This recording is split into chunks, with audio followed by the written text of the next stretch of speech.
If you've ever held a 1,000 peso bill, you've seen his face. He stands alongside Josefa Llanes Escoda and Jose Abad Santos as a martyr of the Second World War. But behind this quiet portrait is the story of a military genius, a guerrilla mastermind, and a patriot who stared down an empire.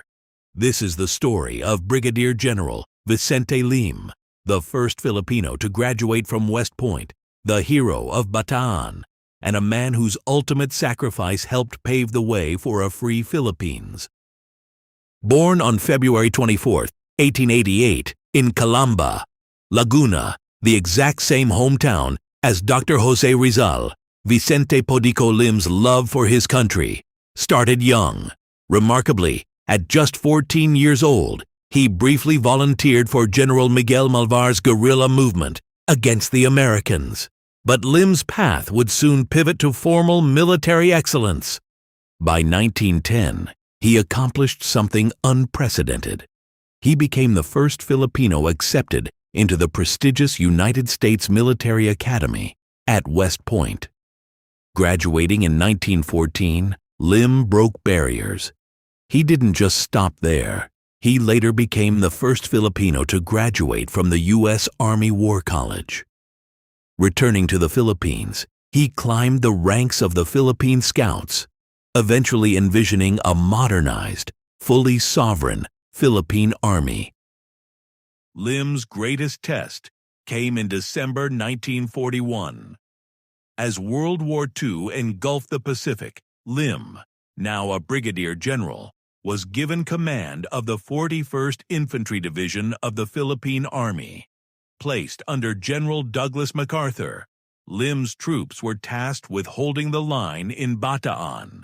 Despite a severe lack of supplies, outdated weapons, and overwhelming Japanese numbers, Lim's leadership at the Battle of Abucay was legendary. He commanded the bloody rearguard action, inflicting heavy casualties and buying precious time for the retreating Allied forces. But eventually, the tragic order came. In April 1942, Bataan fell.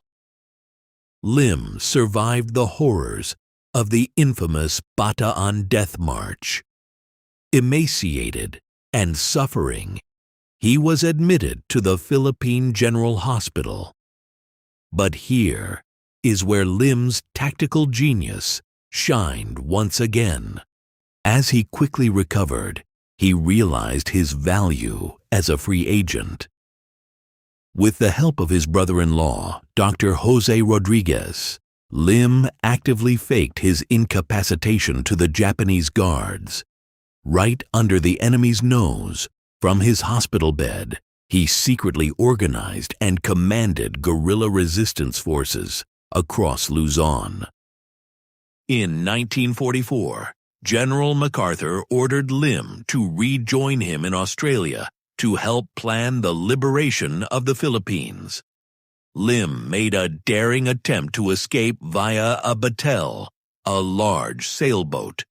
Tragically, he was intercepted and captured by the Japanese.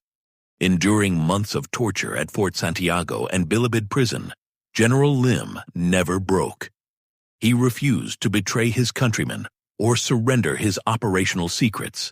On December 31, 1944, just weeks before the liberation of Manila, General Vicente Lim was beheaded. His remains were never found. General Vicente Lim's ambition was to build a military for a truly independent Philippines.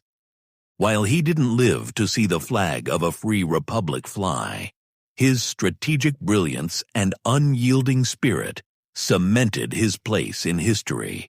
He was a father, a co-founder of the Boy Scouts of the Philippines, and a soldier who fought to his last breath.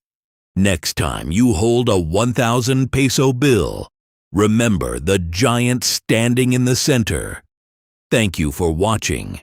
If you want to see more untold stories of history, leave a like and subscribe.